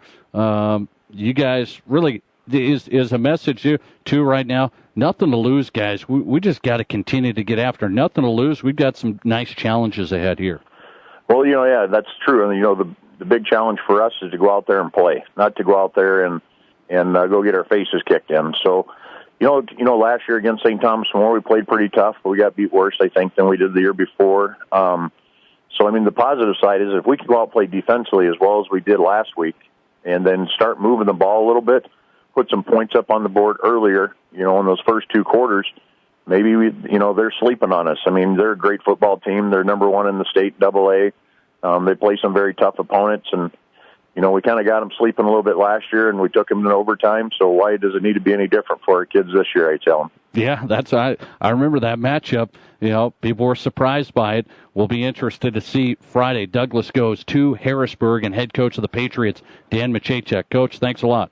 Hey, thanks for having me. We always appreciate it. All right, Dan Machacek tonight on the Mel's Auto Body Sports Line talking Douglas football. You know, they defensively showed up against St. Thomas More, maybe slowed down the Cavaliers as much as anybody this year. Offensively had a tough go. St. Thomas More eventually extended the lead and stayed unbeaten. We come right back and talk to St. Thomas More head coach Wayne Sullivan. They get by Douglas. Now it's Spearfish. Really interesting. Spearfish beat Douglas 20-0. I don't think Douglas played as well. Had a tough time there offensively, too. St. Thomas More, Spearfish. Interesting matchup. We'll talk to Cavalier head coach Wayne Sullivan next. Looking for a winning team? Check out the Black Hills Unbeatable Tandem of Xerox and the color experts at Matheson's. Hit a home run with the Xerox Workcenter MFP today, and you'll be able to print, copy, and scan your crucial business documents and marketing materials just like the pros do. Matheson's cost per copy program is the safe play every time. You pay nothing up front for the equipment, and the high cost of supplies and repairs become a nightmare of the past. Visit the Matheson's team of Xerox All-Stars at 324 St. Joe Street, downtown Rapid City, or at mathesons.com. Rapid City Central Cobblers football is on the air this Friday night. Hey, it's Brian Fisher here, inviting you to join me for the play-by-play coverage as the Cobblers host the Sioux Falls Lincoln Patriots. Kickoff at 7 o'clock this Friday night. Brought to you by these community-minded high school sports sponsors: Pro Auto Care, Fisher Rounds Insurance Agency, McPherson Auction Company, Farm Bureau Financial Services agent Tom Berger, Dakota Discount RV, Rapid Chevrolet Cadillac, Dale's Tire, Matheson's Printing, and Rice Area Dental on Kim Radio. Talk that matters. Listen to what Pro Auto Care customers have to say. I go to Tom because he's there for me. I have 7 vehicles on the road on a daily basis, and I know that if something goes on, he'll fix it. He'll fix it right the first time, and if we have an issue with a part, he'll stand behind it. I mean, if we had a part fail that he installed, he'd get the new part, and he would install it again, and I'd only pay for it once. Everybody that I know that needs work on their car, I say this is the only place I would go. Pro Auto Care. Phone 342-0857, 1891 Rand Road, Rapid City. And we're back on SD Sports Buzz tonight, presented by Save-A-Lot Food Stores. Best prices on groceries in Rapid City. Get into Save-A-Lot, East St. Patrick Street in Rapid City. Coming up, Scott Hagan, Rapid City Stevens head football coach. Broncos writer Doug Ottewill talking Denver Broncos live from Denver. Straight ahead. Busy show tonight. Go to the Mel's Auto Body Sports Line. St. Thomas More is unbeaten. The Cavaliers 6-0, 3 games left, and their biggest test left, at least by my standards, is this matchup this week at home against Spearfish. Head coach of the Cavaliers, Wayne Sullivan, on the Mel's Auto Body Sports Line. Coach, how are you? Doing fantastic, Nate. Thanks for having me on again. I look at this last game, Coach, against Douglas. Defensively, really solid effort by you guys. What did Coach Nowotny and the defense do Friday night in that win? Well, I think it started up front. I think our front four did a great job controlling their gaps and making sure they're in the right spots on what was called. And Coach Nowotny does a phenomenal job, and all our coaches on defense, of kind of getting tendencies, knowing where the ball is going to be going, and trying to put our guys in the right spots. And when they were there, they were able to finish. Defensively, you really shut the door. Really not much happening for Douglas whatsoever. Offensively, I thought maybe your toughest test of the year, maybe. Hot Springs provided some challenges, too, at times, and Ron Colley earlier in the year. But I thought Douglas just overall defensively did some good things. Was there frustration on offense for you? Well, and yes, and again, I will credit Douglas and Magic has done a wonderful job. And again, you play somebody long enough, you start getting things and knowing what's going to happen. If you can tell your kids and they believe in it and they finish, they did a good job, and that's exactly what they did. Probably one of the best tackling teams that we've faced so far this year, if not the best so far. So they did a great job defensively. I think one of the things, too, coming off the 2 weeks we had previous to that, our quarterback was able to just drop back and, throw the ball, and he knew somebody would be open. And they did a really good job of disguising some coverages. And we talked about that this week and watching film, because I know other teams will start doing that. So, we had some things that we could work on, and that's how we get better. I look at you offensively, Coach, and everybody that I talk to that plays against you says, Coach Wayne Sullivan does just an outstanding job with the quarterback position. And it's no secret. You go back to, your son, Jake, Nathan Jacobson, Jared Jacobson, all the way back to even a guy like Nick Wald. You've had great quarterback play. Why have you guys been able to develop the quarterbacks there? Well, I take pride in that. That's one of the things that I think revolves our offense around. So we take great pride in making sure we develop our quarterbacks, and we start them young. We start them in our program in 7th grade, and watching film and knowing what to do and where to go and things that they can trust in our offense, that you can build confidence. And once that happens, then they become playmakers. And I've had the privilege of being able to work with some excellent athletes. And, you know, when you have those type of kids like you named, you know, they make coaches look very smart. I look at your quarterback right now. We've talked about him, Preston Arity. He had, a few hiccups there against Douglas. What did you have to talk to him about during the game, after the game? What was the message to him? Well, one of the things is, and right now I'm trying to teach my 7th grade son, Jed, at quarterback, is to always take the short throw, take what they give you, take the gift, and the big things open up. Well, and again, like I stated earlier, I think the past 2 weeks he was able to go big fly right away, Preston, and kind of thought that might have been the same situation. But once he figured out after half, hey, you know, I got to take the gift, I got to take what's there, and then that opens things up. And I think that's why we did better offensively in the second half. St. Thomas More beats Douglas 28-7. Cavaliers 6-0 as they get set for Spearfish this week. Spearfish, you've absolutely really dominated the last couple of years here. Put up a lot of points. I look at the Spearfish team now. It seems as though they're having more success this year. What do you see up there? Oh, you hit on the head. They have some great athletes. And again, the coach has been there for a while, and now he's got his system and his kids believing in it. And they play a great schedule. And that's one of the things I've been reiterating to our team this week. You know, throw the records out. They play a great AA schedule. They're going to probably be our toughest opponent so far this year. And with them getting better offensively and defensively, this is a great test for us. Why is Spearfish better this year? It seems as though, I looked at it, the athletic-wise, it seemed like they had some guys the last couple of years didn't equate into wins. What do you see? Why are they better this year? Well, I'll start with their quarterback. Once they made that change last year and moved Reiners out to more of a slot running back and use his skills, I think that quarterback gained a ton of confidence. He's a good athlete, and if you watch film, you know, he's throwing the ball where it needs to be. He controls that offense. So he's doing a great job this year, and being a second-year starter, that speaks volumes as they've been putting points on board. I'll let you run with this. Defensively, Douglas provided challenges. I look at Spearfish. They've had 3 shutouts.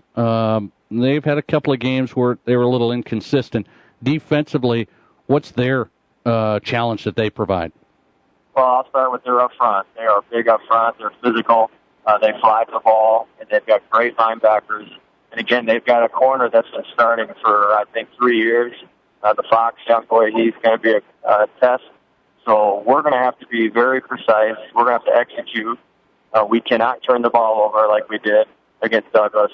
So those are the little things that we have got to take care of. We've really emphasized that this week.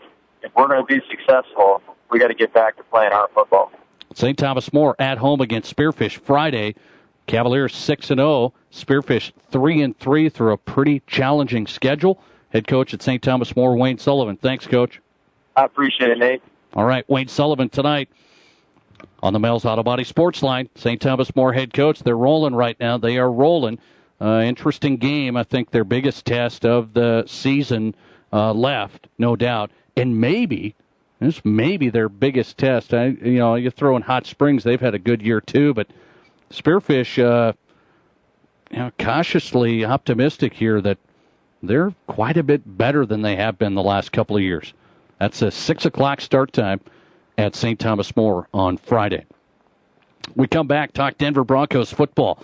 The Broncos off to a salty start. What's the take on the quarterback scenario now? Simeon hurt, Paxton Lynch, rookie QB. Doesn't seem like it's a huge deal where the NFL, the quarterback spot is the deal. But with the Denver Broncos defense, is it really concerned? Broncos insider, Denver Broncos writer, live from Denver, talking Broncos football with us. It's Doug Ottewell joining us live next. Each South Dakota farmer operates differently, and that means that ag insurance should be as unique as every farmer in the field. Fisher Rounds & Associates gets to know you and your operation before we find a policy. That way, we can make sure you have the coverage you need. Contact Fisher Rounds & Associates and see what it means to have us at your service and at your side. Fisher Rounds & Associates, serving South Dakota farmers with offices in Pierre, Mitchell, Watertown, Sioux Falls, and Rapid City. Laying 200, 2 1/4, 2 to the bid, 20 bomb, 50, want to get 250 here, no 75, 275 now, 3. Hi, folks. Kevin McPherson Auction Company. We can turn your property to cash. We can sell your personal property and your real estate at auction. A family business for 64 years and counting. We've sold several millions of dollars in property over the years. We're happy to consult with you on your auction plans. Let our selling experience work for you. Call McPherson Auction, 605-348-1369. Visit us on our web at McPhersonAuction.com. Sold it here for $575. How would you like to have your crown in 2 hours instead of 2 visits? Hi, this is Dr. Eldon Rice with Rice Area Dental in Rapid City. Technology is changing, and at Rice Area Dental, we are keeping up by using the latest state-of-the-art equipment. We offer crowns in hours instead of days. No more temporaries, no more multiple visits, no messy dental impressions, just same-day restorations. Call us at 342-RICE. That's 342-7423. Dr. Rice Area Dental on Canyon Lake Drive, the dentist that makes you smile. You're listening to SD Sports Buzz Tonight with Nate Brown on Kim Radio. Talk that matters. Quality and service first. Mel's Auto Body. Hi, this is Kevin from Mel's Auto Body. In all my commercials, you will always hear quality and service first. 30 years ago, when my father Mel opened the doors, those were the words that he believed in, and those are the same words that we believe in today. At Mel's Auto Body, we take pride in your investment. We did then, and we still do today. Mel's Auto Body at 1755 South Valley Drive. Quality and service first. Mel's Auto Body.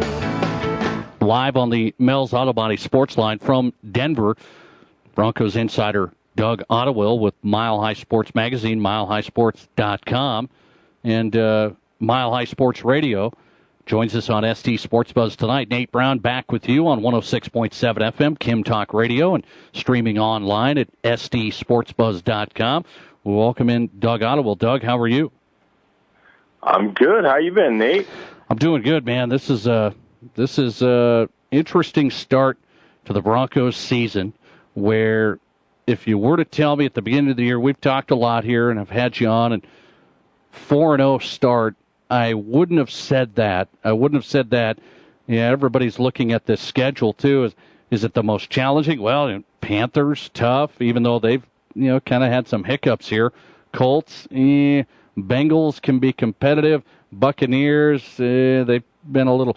So I'm not going to say it's a really, really difficult stretch here, but I will say, is the thought in Denver that people are kind of surprised this team 4-0, especially with the the circumstances. Trevor Siemian in the world was collapsing and everything, right? And Siemian's he's not going to be able to do anything. What's the feeling like down there amongst the Broncos faithful and amongst the organization here? 4-0. I think some people got to be surprised, don't we? Oh yeah, and I think. It really is. It's not just who you play, but I think it's when you play them. Because when you look at this schedule from the outset, there wasn't a person alive that said, oh, that's the easy part of their schedule. They'll run the table there. Right. The first three games, you look at it and you say, okay, the Panthers, they're going to be mad. A lot of people thought they were the better team anyway in Super Bowl 50. So they come in with something to prove, and Denver has got a rookie quarterback or maybe a second-year quarterback with one snap. You look at the next game with Indianapolis, and, yeah, Indy has proven to not be that good, but, prior to this year, they'd won 8 out of the last 9 against Denver. And then you say, oh, okay, Cincinnati on the road, well, that's a tough matchup, especially if you have an inexperienced quarterback. Right. If he survives the first 2 games, there's no way he goes out on the road and gets it done. And all those things have happened. And, yeah, you look back and say, well, those teams may not be as good as what we thought, but, at the time they played them, they were all considered, the toughest part of the schedule, I'd say. And, I was among those who said, hey, if they get out of the first 4 2-2, that's pretty good. Yeah, that's the thing. Going in, you're right. Going in, the analysis was this is going to be a tough stretch. It's not really easy here. This schedule's tough anyway. I look at this weekend, the Falcons team that, trying to put my finger on it, but they explode offensively, and then you're wondering, well, they're not quite the same team when they're away from home, especially them offensively. But Julio Jones just went off. I just look at it here and I say, Denver, it doesn't seem like it matters who's playing quarterback, and that's the big question right now. Is it going to be Simeon? How hurt is he? Paxton Lynch? They're saying the decision might come as late as, game time decision. It doesn't seem like it matters. I mean, what's the sentiment there? Is this a team that, everybody said, John Elway, he says we can win with, with this great defense, and it doesn't matter who plays quarterback. It didn't matter last year with Peyton Manning, as bad as he was late in the year. Yeah, I think what matters most is that Gary Kubiak's the coach. I mean, I don't know that I've ever seen a coach who manages his team's weaknesses and manages risk better than Gary Kubiak. Because I still think, and I think that you'd find a lot of people that would say this, but the Broncos don't have a dynamic offense. I'm not even sure if Gary Kubiak's offense is good. I just think he knows what he can't do, most importantly. I mean, to me, that's what he does, or what he has done so well this year, is he's put Trevor Siemian in spots that allow him to succeed and spots that minimize mistakes.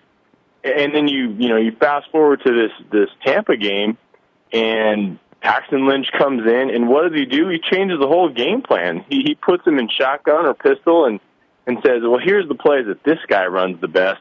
Let's do that.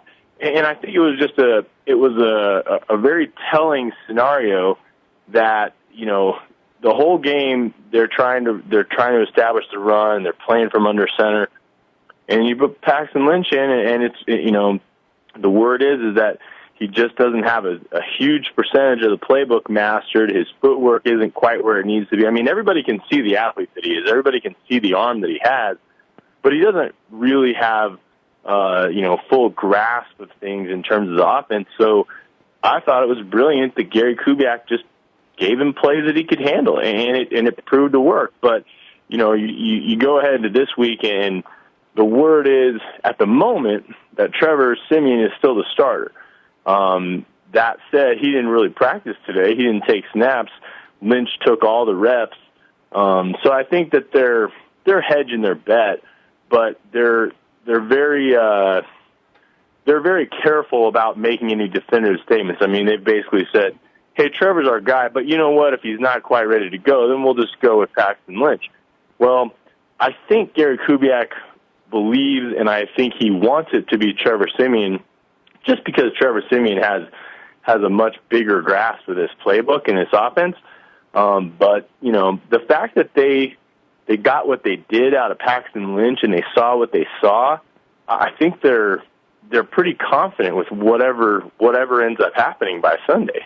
It's interesting. Outside of this week and even this season, the backstory here on this quarterback situation in Denver, we're talking to Doug Ottewell, MileHighSports.com, live from Denver, Broncos 4-0. The backstory is Trevor Siemian's really liked by his team. I mean, quiet guy, quiet leader.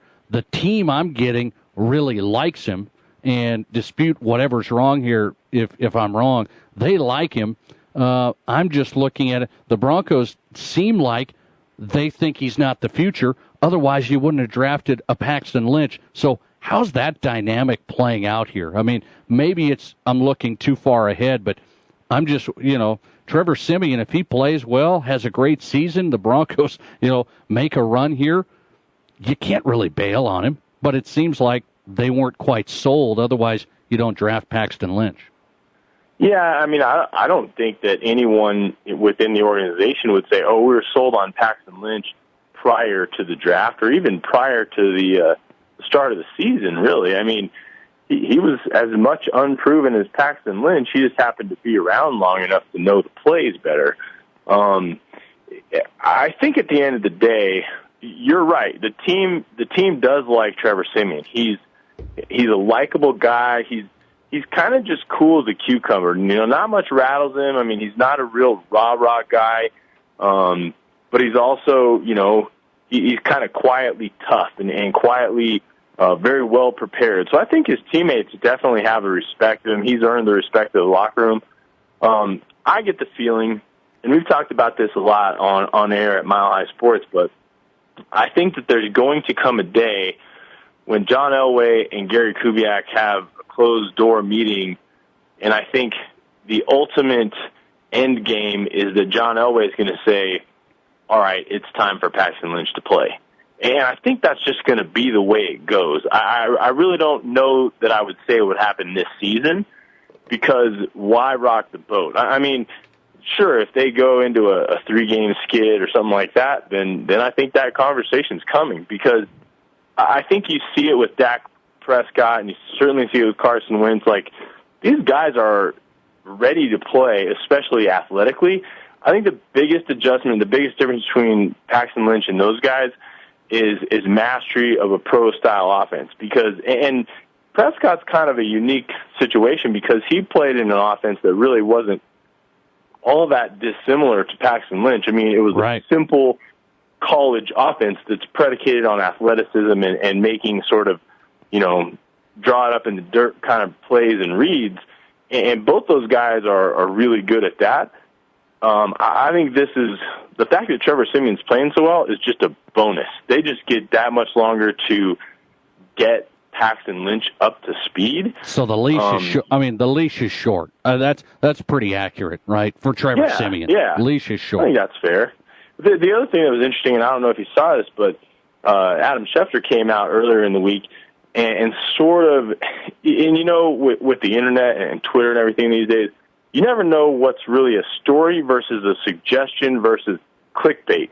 And his take was, hey, the Broncos could trade Siemian right now and get sort of as much as he's ever going to be worth out of him, because they have Paxton Lynch sort of sitting there and they know he's good and they know he can play. And Siemian hasn't shown that he has any real flaws yet. So there is that. I mean, I think at the end of the day, the Broncos are really hoping for a Drew Brees, Phillip Rivers kind of a situation where they have two guys, one of them's worth a lot in a trade, and they pick the one they want to go with in their future. And I really do believe that Paxton Lynch is still a future. I mean, you don't really have to watch him play that much to realize that his gifts athletically are phenomenal. I mean, the guy he's a huge guy. He runs like a deer, and he flicks the ball 15 yards downfield like nothing. I mean, he's just got an unbelievable set of athletic skills. I think it's just a matter of making sure that his head is in the same place as Trevor Siemian, and right now Siemian's ahead in that department. Really interesting. I mean, it is. The story is interesting. Hardly anybody's having to talk about the defense anyway. I mean, everybody likes talking about the quarterbacks and that whole deal. The story has been Kubiak managing the game, not in the quarterback, but Kubiak managing the game. The defense just unbelievable. There's no question about it. Broncos 4-0. Doug Ottewell, we'll have you back on as always. Interesting matchup this week. That will be. Falcons aren't nearly as good on the road. That's a challenge for Denver, especially if Matty Ryan can toss it around as he has been. Doug Ottewell, MileHighSports.com, Mile High Sports Magazine's where he can get his stuff. Thanks, man. Hey, you bet, Nate. I'll talk to you soon. All right. Doug Ottewell tonight on the Mel's Auto Body Sports Line from Denver. Broncos Insider, MileHighSports.com. Best place to get plugged in on Denver Bronco football. Rapid City Stevens, impressive win. I really feel that. They win at Watertown 24-3. Head coach of the Raiders, Scott Hagan, joins me live next. They have to go back out east and play Sioux Falls O'Gorman. His preview next. Your local Farm Bureau Financial Services agent Tom Berger in Rapid City realizes that farming and ranching is your livelihood, and he understands that. After all, the companies of Farm Bureau Financial Services were originally founded to serve the unique insurance and financial services needs of farmers and ranchers. Contact Farm Bureau agent Tom Berger in Rapid City to learn how he can make it simple to help you select the coverage that's right for you today and provide options for the future of your growing operation. Call me, Tom Berger, your Farm Bureau agent in Rapid City at 348-3470. In Rapid City, you've got a friend in real estate. Hi, I'm Ellen Roach. When buying or selling your home or property, Will Dixon is the man to see. Will invites you to experience the Keller Williams culture. Whether you're buying or selling, he can assist you through the entire process with a free market analysis and advise you on all your options. Will handles all phases of real estate and has built a track record for success. Call Will Dixon at Keller Williams Black Hills, 390-1140, and let him be your friend in real estate. And we're back on SD Sports Buzz tonight, presented by Save-A-Lot on East St. Patrick Street in Rapid City for the best prices on groceries in Rapid City. Get into Save-A-Lot. Great store, managed well, discounts throughout the entire store, steaks, pork chops, fresh produce, cereal. It runs the gamut. All the staples right there. Save-A-Lot, East St. Patrick Street in Rapid City. You will not be let down. You will save money at Save-A-Lot. Nate Brown with you on the Mel's Auto Body Sports Line here on SD Sports Buzz tonight. Head coach of Rapid City Stevens. The Raiders are 3-3 as they get set to hit the road again. 2 long trips. That schedule's tough. They went to Watertown last week, won the game 24-3. Now they go back out east. Not quite as far, I guess, but out to Sioux Falls to take on O'Gorman. Head coach of the Raiders, Scott Hagan, joining us tonight. Coach, how are you? I'm doing well, Nate. Thank you. How about that game at Watertown? I keep on saying you guys have made strides, and I really believe that. You're sitting 3-3. What was that like? What was the trip like coming back? I mean, a win like that, out east, tough team, Watertown. You beat them 24-3. What was the feeling like getting in the locker room, getting on the bus? There was a lot of excitement. The kids were very excited about the win. They played extremely hard, and that's probably the best defensive performance that we've had since I've been here. But a win like that sure makes the 7-hour bus ride home seem a lot shorter. What was it defensively that you put your finger on? Why was it the best performance? How did that come together? We throughout the season so far, we've had some coverage breakdowns, missed reads, a lot of correctable errors, and it was just kind of a culmination of everything falling together. The kids in the right coverage, the right reads, and then defensively, I thought that was the best tackling that we've had the 4 years that I've been here. It's just, I think the kids have really have felt comfortable the last couple weeks on defense and just more confident, and I think that showed last week against Watertown. Was that the best game you played this year? I think so. Defensively, I would say for sure. Offensively, we did what we needed to do. We were pretty balanced. I think we ended up with 170 yards rushing and almost 170 yards passing. So it was a great team effort, overall offensive, defensively, and special teams. I wanted to ask you about offensively. Is the balance through the air and on the ground where you want it to be? I mean, I think you can run the ball pretty darn effectively. Is the passing game where you want it to be? You were a guy at Sisseton that threw it around a lot. You think you need to do more of that? Is it right where you want to be? I mean, it seems like your strength is running the ball. It is running the ball, and I think that is with our offensive line. That's one of their strengths is run blocking, and right now, I think we're getting better passing the ball. You can't compare quarterbacks and teams that you play. We would like to throw the ball a little bit more because we see what the defense is doing, and we're trying to take advantage of that, and just the timing has really not been there in some games, but when we needed it last week, we came up with some big catches, and we were very good on our timing route. So we're getting better, and I think as the season goes, I think we'll just keep improving on that. Nice win for Rapid City Stevens at Watertown. Raiders are 3-3 under head coach Scott Hagan this year.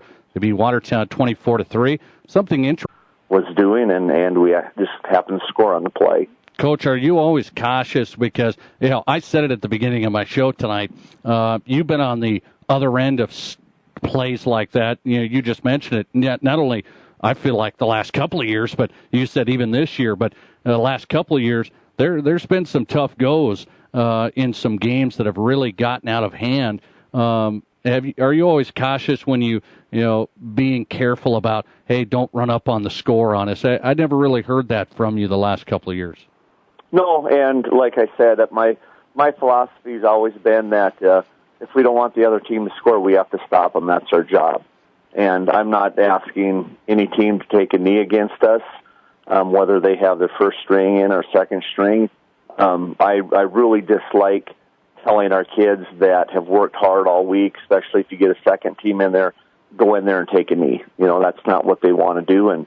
And we just go in and tell our kids to execute, whether we're offense and defense. And we've been on the other end of it. And I tell our kids, hey, don't think that the other team did anything wrong, because we need to do more things right. And we just need to get better, and all those things will take care of themselves. Coach Scott Hagan, Rapid City Stevens on tonight. I'll let you run with this. Back to the East River, out to Sioux Falls, O'Gorman. Here's a program that is very good over the years. Steve Keeter no longer there. They beat a team like Brandon Valley. That really impresses me. But I also see Sioux Falls, O'Gorman has a few chinks, it seems like. They're 4-2. This is a tough game for you. How do you get your guys ready? What's the story and message to them this week? This is a tough game. It is a tough game, and we've told the kids this is a game that we should really have in our minds that we need to go down and expect to win. But you just can't go down there with the expectations. You physically and mentally have to be ready for the battle. Sioux Falls, O'Gorman is probably saying the same thing. What Stevens team is going to show up? We're kind of in the same boat. What O'Gorman team are we going to face? Are we going to face the one that picked apart Brandon Valley, or are we going to face the one that struggled against Watertown for the most part? And we just tell our kids that, hey, when we are practicing, this is what we have to stop, and this is what we have to do to be competitive. And we tell our kids, just got to leave everything out on the field and let the chips fall where they may. It's a really interesting matchup. I do believe that. Tough to go on the road 2 weeks in a row. Raiders are going to try and do it. Big matchup at Sioux Falls, O'Gorman. This could be a statement game for the program. Is that right? Well, I think so. We always have one of those Sioux Falls schools that we would sure like to have an opportunity to beat, and we're running down on those options, and just tell the kids this is a game that could really say a lot for our program, was that what you just mentioned, and I think it would really do a lot for Stevens High School. Rapid City Stevens at Sioux Falls, O'Gorman.